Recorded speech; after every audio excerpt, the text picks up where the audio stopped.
السلام علیکم۔ حضرت موسیٰ علیہ السلام سے ایک آدمی نے درخواست کی کہ اسے جانوروں کی زبان سکھا دیں تاکہ وہ ان کی باہمی گفتگو سمجھ سکے۔ حضرت موسیٰ علیہ السلام نے فرمایا، اس بات کو چھوڑ دے کیونکہ اس میں کئی خطرات پوشیدہ ہوتے ہیں۔ جس بات سے منع کیا جائے اسی کی طرف رغبت بڑھتی ہے۔ عرض کرنے لگا، سرکار آپ علیہ السلام اللہ تعالیٰ کے نائب ہیں، میری استدعائے قبول فرمائیں۔ حضرت موسیٰ علیہ السلام نے فرمایا، یہ نہ ہو کہ کل تو پچھتائے، کیونکہ تو یہ نہیں جانتا کہ تیرے لیے کون سی چیز بہتر ہے اور کون سی مضر۔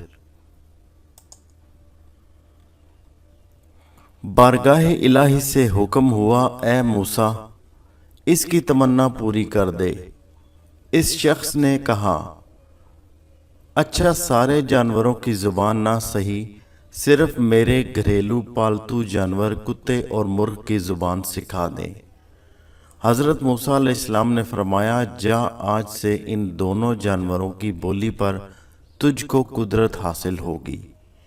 وہ یہ شخص سن کر خوش خوش اپنے گھر چلا گیا۔ صبح ہوئی تو خادمہ نے دسترخوان جھاڑا، اس میں سے رات کا بچا ہوا روٹی کا ٹکڑا زمین پر گرا۔ مرغ وہ ٹکڑا اٹھا کر لے گیا۔ کتے نے کہا، دوست تو دانہ دنکا کھا کر اپنا پیٹ بھر لے گا، اگر روٹی کا ٹکڑا مجھے دے دے تو میرا گزارا چل جائے گا۔ مرغ نے کہا، میاں صبر کر، خدا تجھے بھی دے گا، کل ہمارے مالک کا گھوڑا مر جائے گا، تم پیٹ بھر کر کھانا۔ وہ شخص ان دونوں کی گفتگو سن رہا تھا۔ وہ فوراً اٹھا، اس نے گھوڑا کھولا اور جا کر منڈی میں بیچ آیا اور نقصان سے اپنے آپ کو بچا لیا۔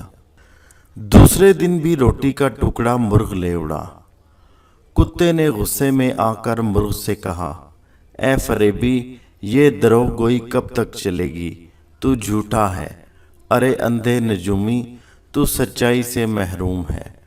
مرغ نے جواب دیا، وہ گھوڑا دوسری جگہ مر گیا۔ مالک نے نقصان سے بچنے کے لیے گھوڑا بیچ ڈالا۔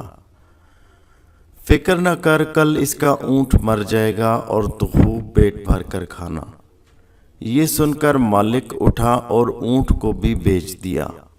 اس طرح اس نے اونٹ کے مرنے کے غم اور نقصان سے اپنی جان بچا لی۔ تیسرے دن پھر ایسا ہی واقعہ پیش آیا تو کتے نے مرغ سے کہا، ارے کمبخت، تو جھوٹوں کا بادشاہ ہے، آخر کب تک تو مجھے فریب دیتا جائے گا؟ مرغ نے کہا، بھائی اس میں میرا کوئی قصور نہیں۔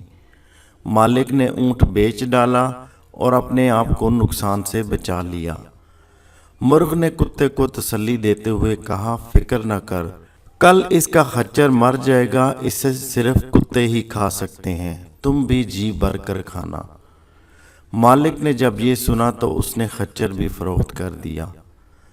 مالک اپنی ہوشیاری پر بے حد خوش تھا کہ وہ یکے بعد دیگرے 3 حادثوں سے بچ گیا اور کہنے لگا، جب سے میں نے مرغ اور کتے کی زبان سیکھی ہے، قضاء و قدر کا رخ پھیر دیا ہے۔ چوتھے دن کتے نے مرغ سے کہا، اے مرغ، وہ تیری پیش گوئیاں کیا ہوئیں؟ یہ تیری مکاری اور جھوٹ کب تک چلے گا؟ مرغ نے کہا، توبہ توبہ، یہ غیر ممکن ہے کہ میں یا میرا کوئی ہم جنس جھوٹ بولے۔ ہماری قوم تو موزن کی طرح راست گو ہے، ہم اگر غلطی سے بے وقت اذان دے بیٹھیں تو مارے جائیں۔